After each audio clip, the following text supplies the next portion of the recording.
सत्य बाप को फॉलो कर बाबा के समान सर्विसेबल बनने की, अपने को आप पे ही परखने की कि मैं ऊंचे से ऊंचा इम्तिहान पास करके ऊंच मर्तबा पाने के लायक हूँ या नहीं।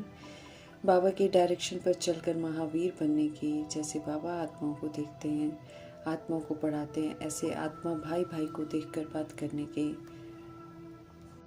निराकारी परमपिता परमात्मा की हम आत्मा के लिए आज की मुरली से शिक्षाएं।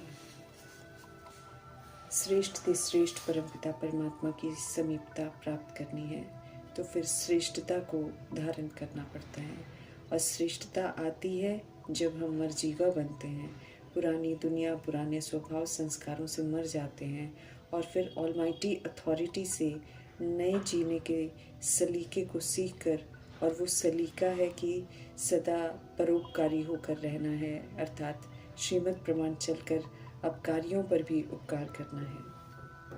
साथ में बाल ब्रह्मचारी रहना है, अर्थात मन वचन कर्म से संपूर्ण पवित्र रहना है। इन दोनों बातों में शिव पिता कहते हैं कि सदा अखंड रहना है। परिस्थिति चाहे कोई भी हो, ऑपोजिशन चाहे कितनी भी हो, विघ्न चाहे कितने भी हो, परोपकार चलता रहे, मन वचन कर्म की पवित्रता बनी रहे, स्वच्छता बनी रहे।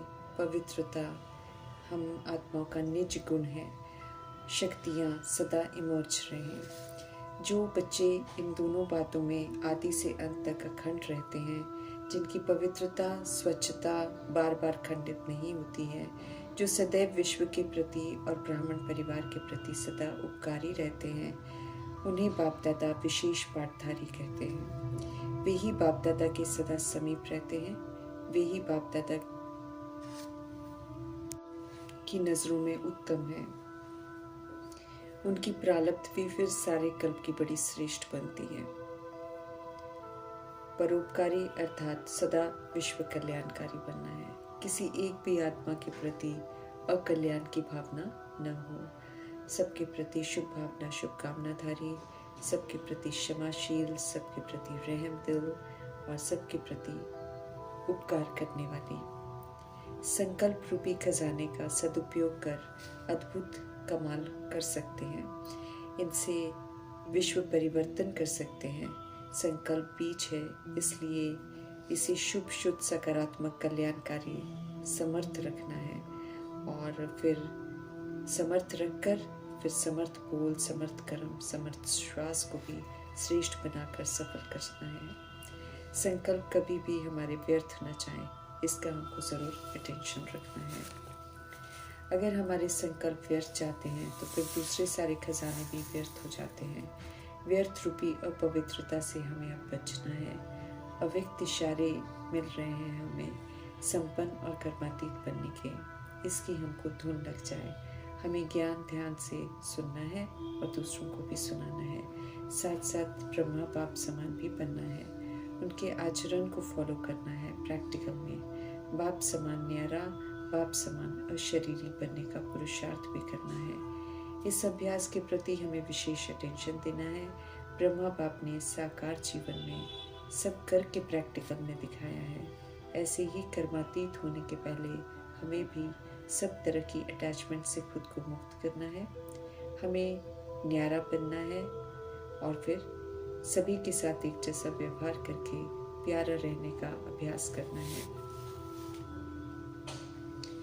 प्रत्यक्ष अनुभव करना है। जैसे ब्रह्मा बाप ने कर्म को कभी नहीं छोड़ा, ऐसे ही हमें भी कर्म नहीं छोड़ना है, बल्कि न्यारा और प्यारा रहकर सेवा में तो निरंतर तत्पर रहना है। लास्ट दिन तक जैसे सेवा संपन्न की, ऐसे ही हमें भी फॉलो फादर करके उसको संपन्न करना है। संगम युग परमपिता परमात्मा के संग रहने का युग है। उन्हीं संग रहकर सत्य स्वरूप में लौटने का युग है। संपूर्ण परिवर्तन हमें करना है। देह अभिमान से देही अभिमानी बनना है। विस्तार से सार की ओर हमको लौटना है। संपूर्ण पवित्र अशरीरी बनना है। जैसे अशरीरी आए थे, वैसे हमको अशरीरी वापस घर जाना है। जन्म जन्मांतर के पाप कर्म विनाश भी करने हैं। संपूर्ण पवित्र भी हमको बनना है। इसलिए बाबा कहते हैं कि जब तक जीना है हमें बाप को याद करना है। याद से ही हम राइटियस कर्मा करेंगे। याद में रहेंगे तो कायदे के प्रमाण चलेंगे, श्रीमत प्रमाण या श्रीमत की मर्यादाओं के प्रमाण संकल्प बोलकर हम करेंगे। इसलिए याद बहुत महत्वपूर्ण है। याद से ही हमारी आयु बढ़ेगी। याद में रहकर हमें संपूर्ण पवित्र बनकर आयु भी कमानी है, शरीर भी कमाना है। जो करना है अभी करना है। 2500 वर्ष की राजधानी की सारी कमाई हमको यहाँ पर करनी है। पढ़ाई का विस्तार चाहे कितना भी हो, हमें सार की ओर लौटना है, विज्ञान की स्थिति में लौटना है, जहाँ शंकर की अवस्था हमारी बन जाए।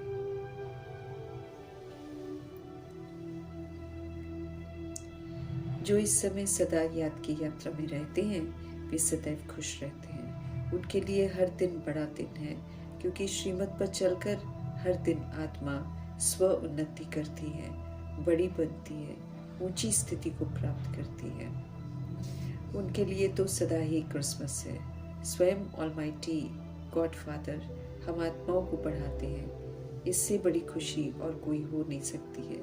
इंद्रियों से परे का सुख वही आत्माएं अनुभव करती हैं जो सदा शिव पिता परमात्मा की यादों में रहती हैं, उनकी ही श्रेष्ठ मत पर चलती हैं। जो कुर्बान जाते हैं शिव पर, फिर उन्हें अतीन्द्रिय सुख का अनुभव होता है। ये सुख सिर्फ संगम युग में ही परमपिता परमात्मा से हमको मिलता है।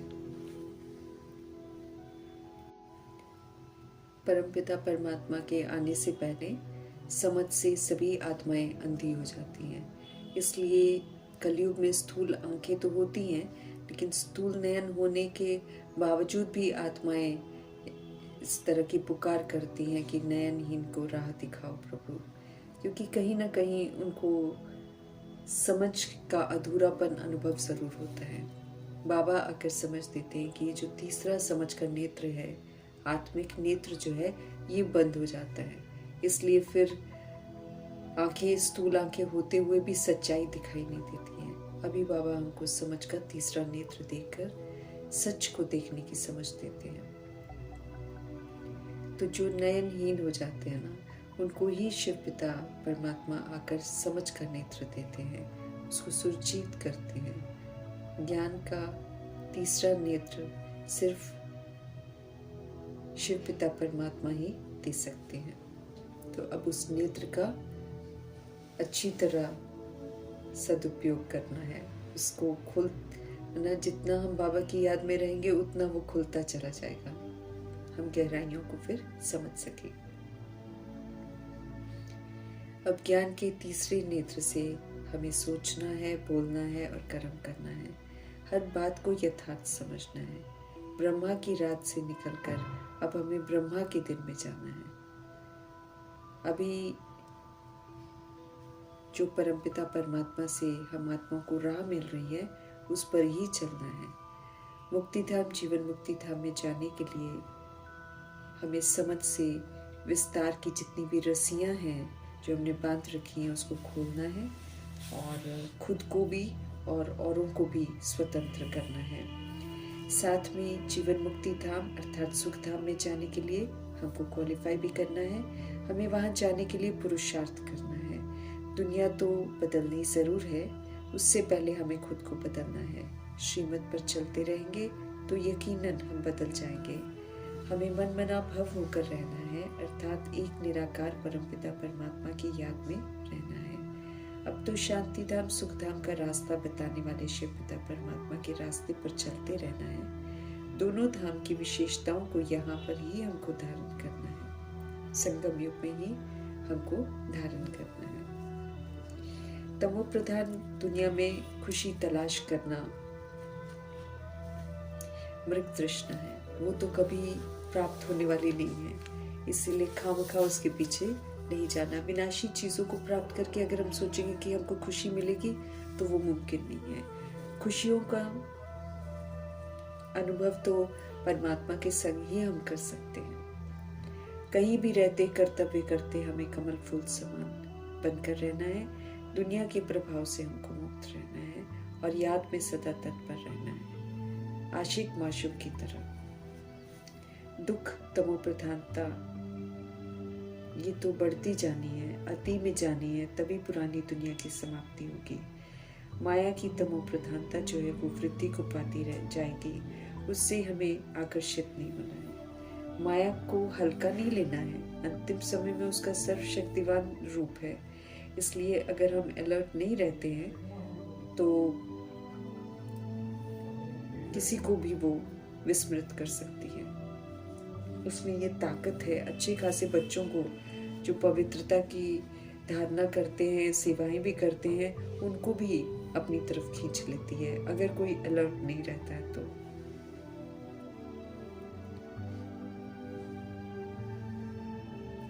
इसलिए निरंतर हमें अलर्ट रहना है।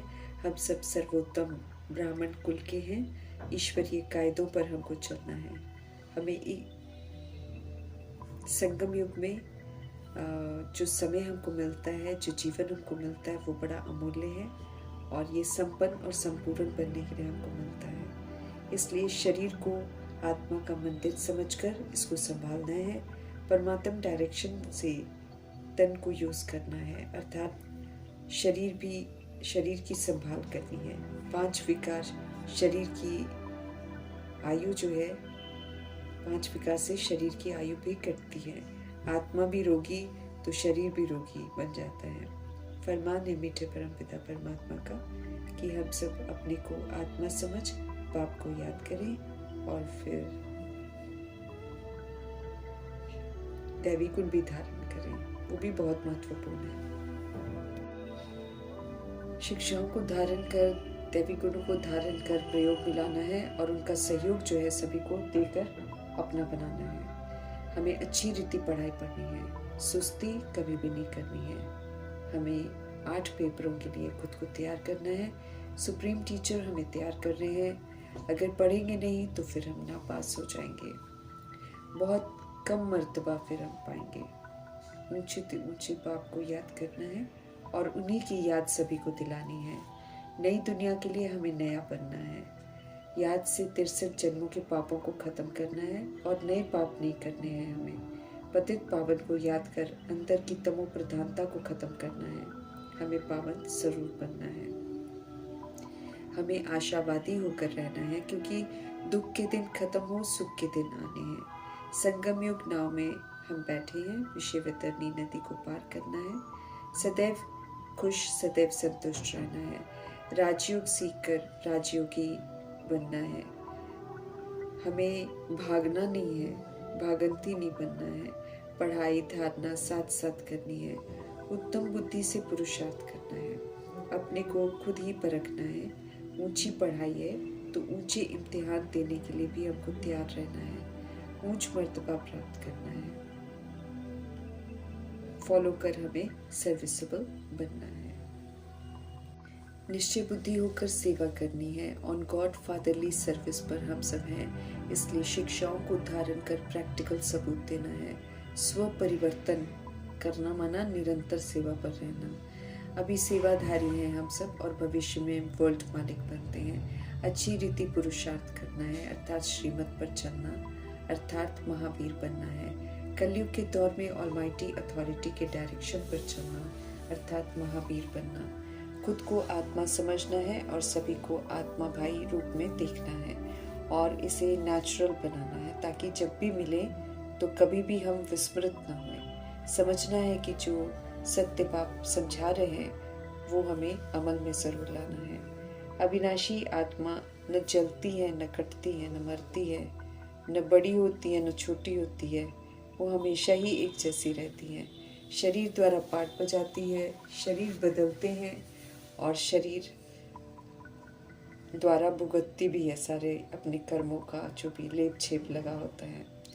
पुरुष और स्त्री का अकाल तख्त लेकर कर्मों के हिसाब किताब का लेन देन चुकता करती है। अभी कर्मों को हमें सुधारना है। हम आत्माएं हैं, आत्मा भाई से बात कर रहे हैं। इसी स्मृति से हमको वार्तालाप करनी है। दोनों ही परमात्मा के बच्चे हैं, तो फिर ईश्वरीय तहजीब भी बनी रहेगी। अगर हमें स्मृति रहेगी कि हम भी आत्मा है, वो भी आत्मा है, एक ही परमात्मा की संतान है, तो फिर तहजीब भी हम अच्छी यूज़ करेंगे। सत्य बाप का पैगाम सभी को देना है कि शिव बाबा को याद करो तो रजोगुनी और तमोगुनी कट जो है वो उतर जाएगी। तमोगुनी बन हम सब वैल्यूलेस हो गए हैं और अभी हमें फिर से वैल्यूबल बनना है। मनसा वाचा कर्मणा श्रीमत प्रमाण चलने से वैल्यूबल बन जाते हैं। कल पहले भी हम सब बने थे, अभी फिर से हमें वैसा बनना है। पुनः ज्ञान धन से सत्यता और दिव्यता से हमें धनवान बनना है। अविनाशी ज्ञान रत्नों को धारण कर हमें संपन्न स्वरूप बनना है। जब समझ का सबूत देंगे, परिस्थितियों को अचल अटोल रहकर पास करेंगे, तब तो हम अपना भाग्य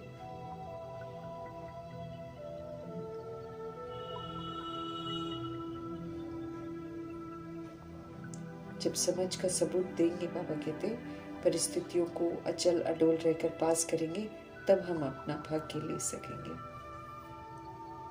इसलिए संपन्न और संपूर्ण बनने की तरफ विशेष ध्यान देना है। सौभाग्यशाली बनाने वाले शिव पिता परमात्मा जी का तहे दिल से धन्यवाद करते हुए ओम शांति।